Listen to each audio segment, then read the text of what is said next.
Ito ang Presidential Broadcast Service. Radyo Pilipinas.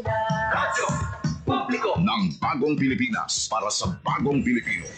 Naghahatid ng mahahalagang balita at impormasyon na guugnay ng pamahalaan sa sambayanan. Tulay sa himpapawid ng serbisyo publiko. Radyo Pilipinas. Radyo Publiko. Ang boses ng Pangulo. Sa Iloilo. Radyo Pilipinas. 585 AM. Oras sa Radyo Pilipinas, Philippine Standard Time, alas 8:34 sa aga.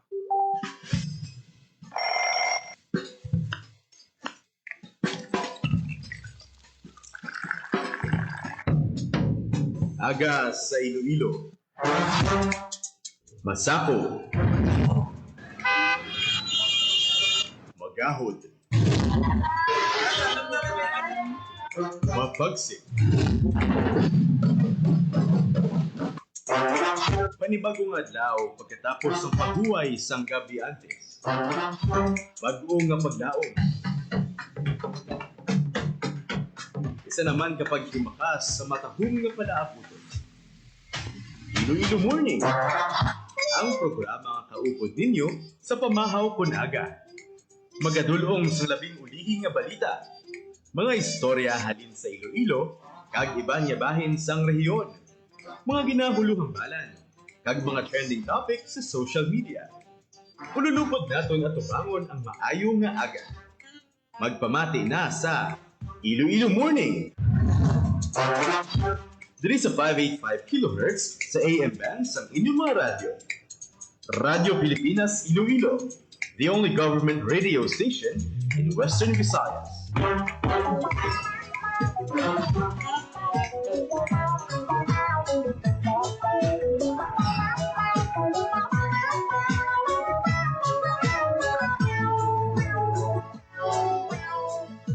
Ayong aga Pilipinas, good morning Luwat, Western Visayas. Welcome sa Iloilo Morning Program.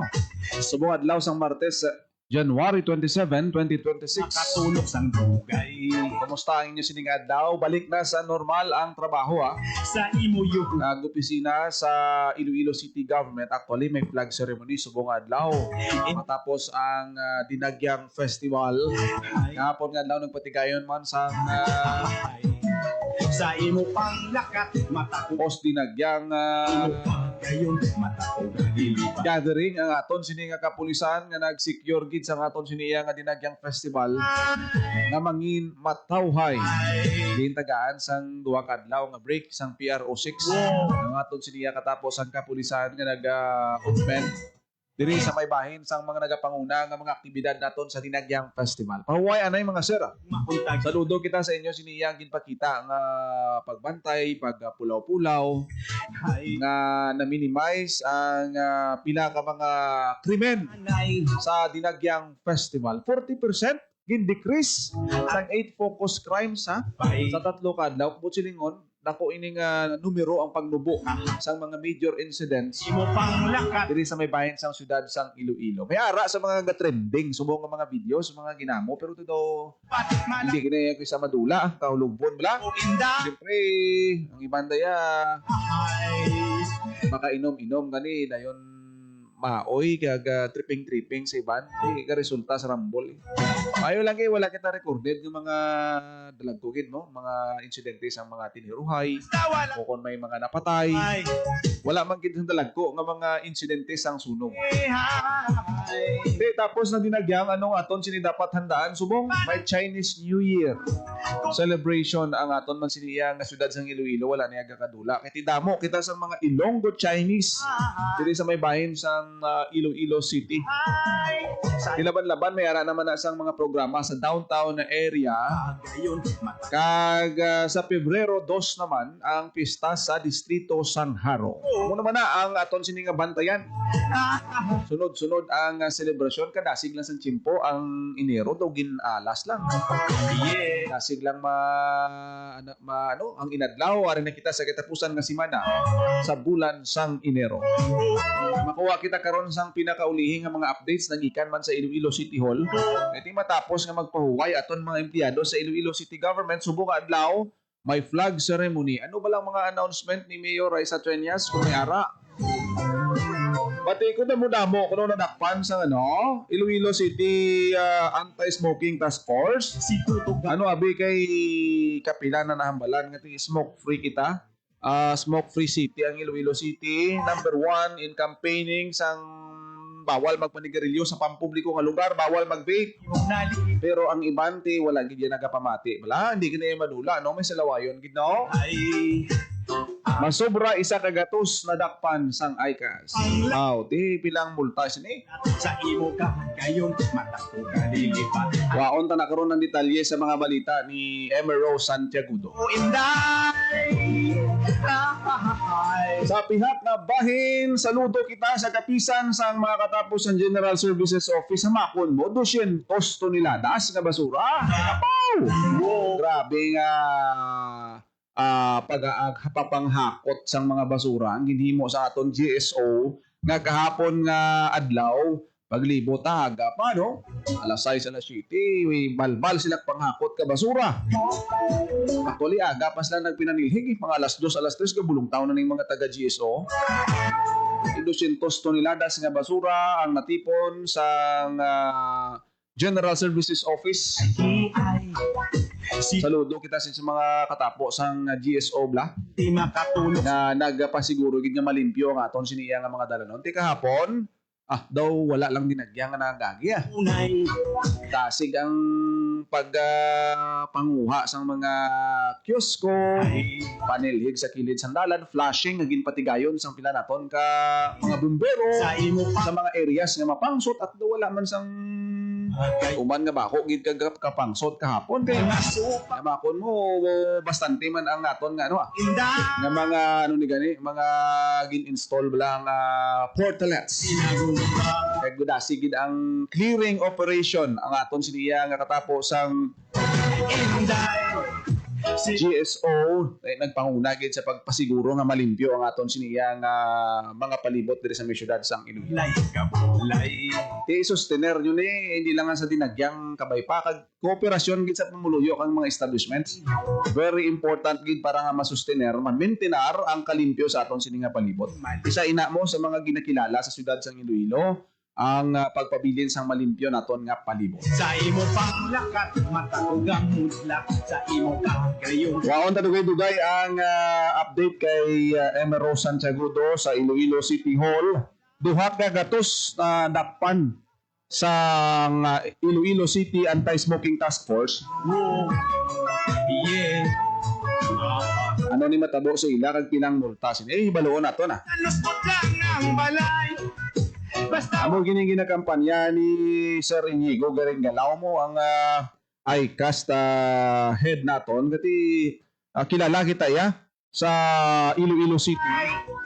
Kag ginaano kita ginakuha kita kisayang resource speaker sa pag-share sa mga experiences bala kung ano ka ba dinalagon ang campaign sa anti-smoking panglaka diri sa may syudad sang Iloilo. pagayon mata Ibaloon nato ni karon sa detalye sa mga balita malapor si ni Emerald Santiagudo dugay-dugay. inday kay gali na gumawa wo yeah yeah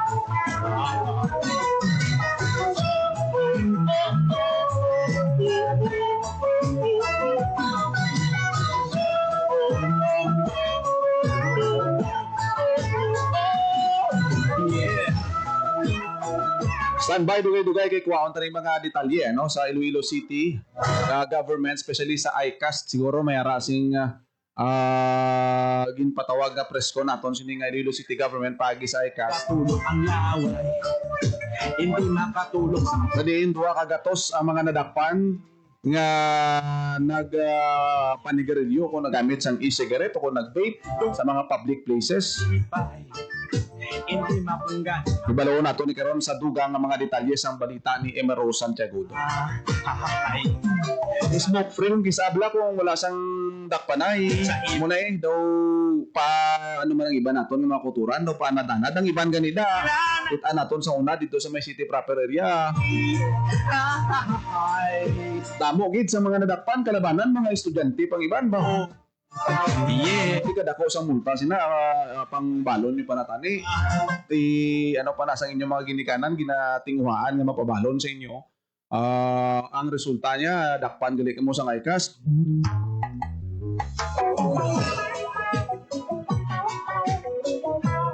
Paon tanit sa balita ni Emero Santiago Dugay-Dugay no ang detalye sang sining apprehension man numbers ang mga nagkaladakpan sa anti-smoking task force naton sa siyudad sang Iloilo. Sa imo nga balita. Yes, Jen. Good morning. Bago lang yun natapos, no, ang interview naton kay Iloilo City Anti-Smoking Task Force Head Inigo Garingalao kay interview naton siya matapos man ang ginigiwat nga flag raising ceremony kay Ina, no, diri sa may Iloilo City Hall. So after sang pagpauntat sang trabaho bangon sa Religiang Festival, balik opisina na ang mga empleyado sa City Hall. Kagaguna naton nga in-interview si Mr. Inigo Garingalao ang pinulong sang ICAS Task Force base sa iya nga datos, no, ang mga nagkaladakpan nga nagapanigarilyo, no, diri sa may syudad sa Iloilo during the highlights of the Dinagyang Festival ina sa Enero 24 kag Enero 25 yara sa certain side dress dyan, no, ka mga individual. Kada antes ini nagpatigayon sila sa apprehension mga isa ka semana antes ang Dinagyang Festival may ara sila man sa nagakpan dyan nga mga 192, no, ka mga nag-violate sa aton nga anti-smoking ordinance, no. So kabugusan may ara sila sa 265 nga mga nagkaladakpan nga mga nag-violate, no, sa anti-smoking ordinance naton samtang nagapanghanda kita 1 week before the Dinagyang Festival and during highlights ng Dinagyang Festival. Sa mga nasambit na numero dyan, 3 ka foreigners, no, ang natakpan. May mga 3 man ka establishmento nga gina-issuehan sang tickets kung wala sila nagasunod sa ordinansa. Kag may isa ka insidente kay na nga pakigbahin si Mr. Inigo Garingalao, no.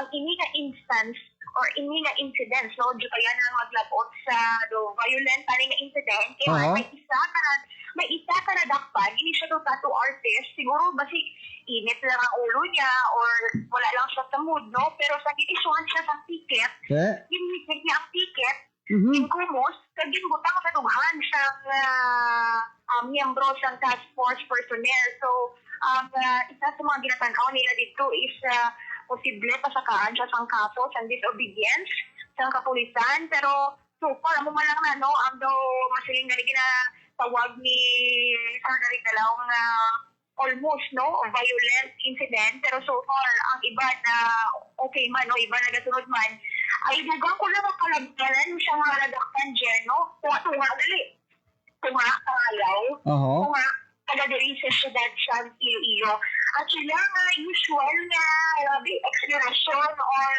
ang ilang pagpaathad, no, nga nagpapaligarilyo sila iban ko na wala kabalo may anti-smoking ordinance kita, iba kabalo man, pero wala ko na sila nag-expect na amo ni ka-stricto diri sa syudad sa Iloilo nga may ara iti diriya sa Dakpanay. So far, ginakasorto pa ini sa ICAS, di kalabanan ng mga na-issue sang ticket, no, may mga multa na papanaog ang ICAS. Sila ni Mr. Garingalao is sa 3 ka foreigners, so 2 na ang nakabayad, no, bangod sa penalty, no, sa ilang pagpanigarilyo kag pag-date diri sa may syudad sa Iloilo during the night. Tagpila Ems ang multa.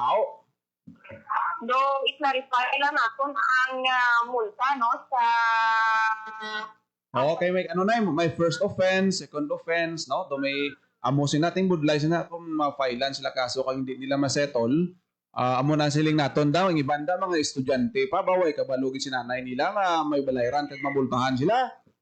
Ari dyan, i-clarify lang nato, no, pero base sa research natin diri, may ara sa 1,500 for first offense, 2,000 pesos sa second offense, kag 5,000, no, ka nga penalty naman sa third offense, no, kag kung hindi ka makabayad, may ara sa 3, tugtog pulo ka adlaw sa nga pwede ikaw mapriso, no? Amoy na sa idalom sa aton nga anti-smoking ordinance regulation ordinance 2021-255. Kumbaga dyan, wala man nagkulang ang Iloilo City Government sa pag-remind, no?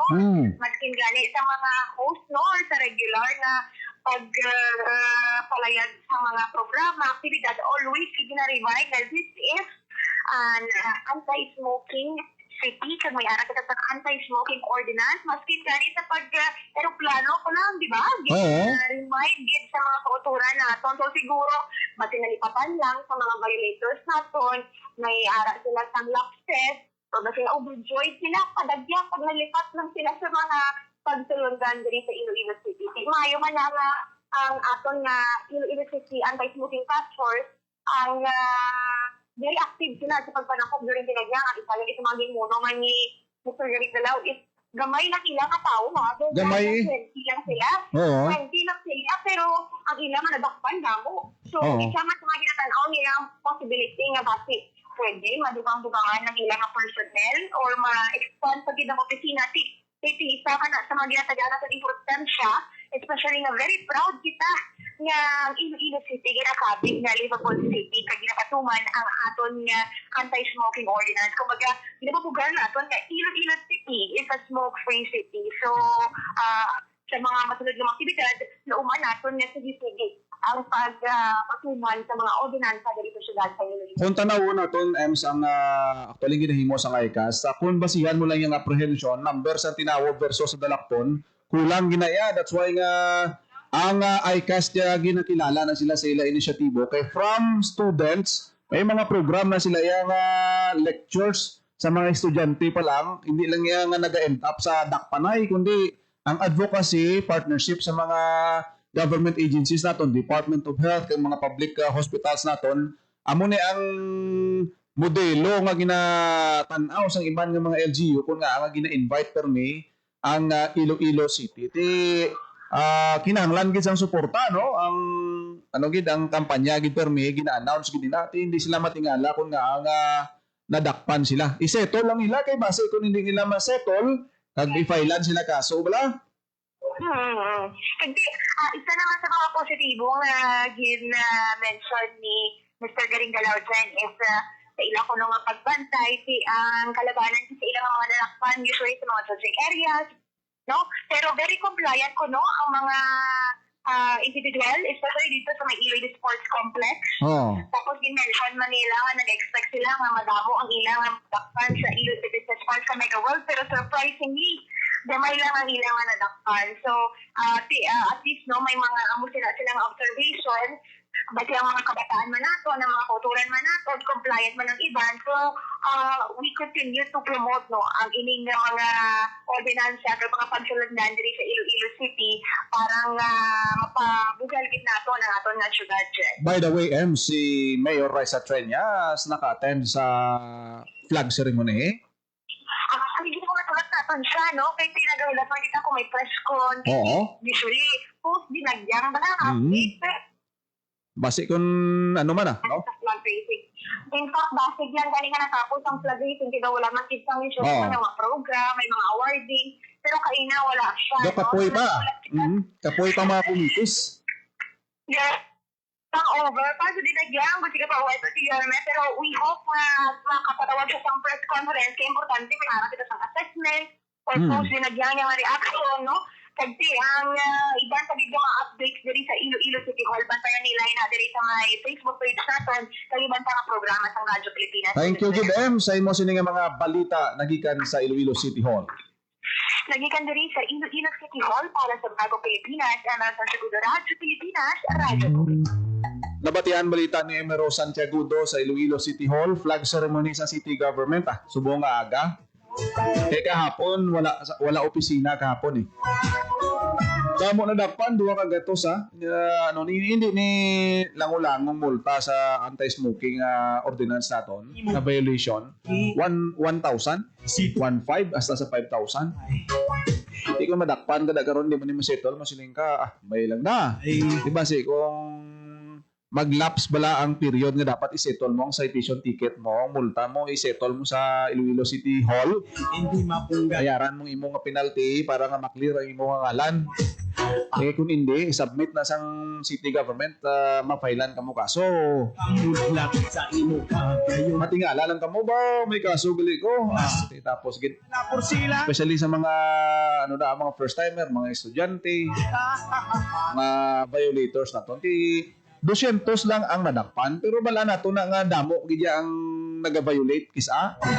Pero pasalamat kita sa continuous nga advocacy kag reminder sa aton nga mga organizers.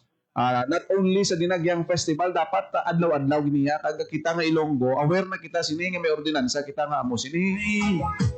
So, dapat sulit-suliton kaya ang tao malilipaton man. Sapat. Hindi na yan ma-memorize nila, hindi man na yan manugpakot or ang memorize ang tao. Kasi lang madumduman niya gid perme kung kisa padungol man eh. Sige-sige, halin sa kabataan hasta sa mga katigulangan, amo gina-appreciate naton ang advocacy kag ang campaign sa ICAS sa tanan ng mga organization, Department of Health nga ginakilala kita nga Hall of Famer sa Red Orchid awardee ang Iloilo City. Constant reminder. Amo na nga sa airport pa lang sa mga terminals dapat i-observe ina kag ang discipline mala. Kung wala sang discipline kag wala sang ini mapag-on mala ang ang mga institusyon sa pag-promote sini. Anhon lang niya isang ICAS, mga way gani labot 20 lang tao. Pero ang power, ang gahom sang sulit-sulit nga reminders, hindi man na sila nga daw katalaka ang sulit-sulit mo. Kay in nature ang tao malilipaton gid. Kasi dumduman niya man pero gapalipat-lipat. Kaya muna nga sige-sigihon gid ang advocacy ngani. Kaya nagabenepisyo sini ang pumuluyo yang wala ka panigarilyo. Second hand smoke mas dangerous pa sang sa ikaw ang nagapanigarilyo, ang aso sang sigarilyo hakloon sang tao, bata, pasahero. Amo na blaki sa may mga driver pa nga mga nagabiyahe sang una, sige buga sigarilyo po, bugahan mo pasahero mo sa likod. Mga kasubong sina mga irresponsible lang ang mga smokers. Amo na ang dapat nga ma-remind kang matagaan sang pinalitan. May araman niya nga ti kabalo, dito ta sa designated area, dito ka matigarilyo. Nawala ka sang mahalitan bala. Ay, si Tuto Gato. Ini mayo gid nga inisyatibo kag always part sang Dinagyang Festival celebration. Security, anti-smoking ordinance, cleanliness. Tunay. Mo gina ang mga bagay nga ang publiko nagabenepisyo. Kung ma-implement kag ma-push pagid ang ini nga mga ordinances. Matakugamudlak. Ma-remind ang mga pumuloy, ay pagbisita ko sa Iloilo, hindi ko pwede. Dito basta-basta ka panigarilyo. Dakpon ka to, mamultahan ka to. Hindi lang sa Dinagyang, damo pa, may Chinese New Year pa, may Candelaria. Kag sa adlaw-adlaw nga tanan. Wala na kita siyang tiyempo diri sa aton sini nga pagpangalagad sa programa Iloilo Morning sa iban pa nga mga balita. Sa Facebook page na lang naton kamo kadto sa mga pila ka ulihi nga mga impormasyon sa aton sini nga pagpangalagad. Salamat sa aton sini nga mga nagaupod sa aton mga programa, Sir Isabilito Teves, Sir Art Calzas, good morning sir, Sir Art. Ag sa iban pa naton nga mga nagaupod sa aton sini nga pagpangalaga. Kung nagid lamang inyo alagad kada aga Junel Baclay. Mayong aga Pilipinas. God bless Iloilo. Ang inyong tulay sa himpapawid ng serbisyo publiko, ang Presidential Broadcast Service, Radyo Pilipinas, Radyo Publiko. Radyo Pilipinas. Radyo Publiko. Kinilala ng pang-international at prestigyosong Asia Pacific Broadcasting Plus Awards 2025 para sa kategorya ng Government Streaming. Ito ay dahil sa epektibo nitong pagsasanib ng mga tradisyonal na media tulad ng telebisyon, radyo at print para masabayan ang mabilis na pag-inog ng mundo ng digital at social media tungo sa mas epektibong paghahatid ng mahahalaga at napapanahong mga impormasyon sa mamamayang Pilipino. Kinilala rin ang Radyo Pilipinas dahil sa patuloy na pag-akyat ng rating. Ngayon ay matatag sa pang-4 na pwesto sa Mega Manila ayon sa pinakahuling Nielsen Radio Audience Measurement Survey. at sa social media. Nakamit ang mahigit 2,000% pagtaas ng bilang ng mga sumusubaybay sa Radyo Pilipinas page sa unang bahagi ng 2025.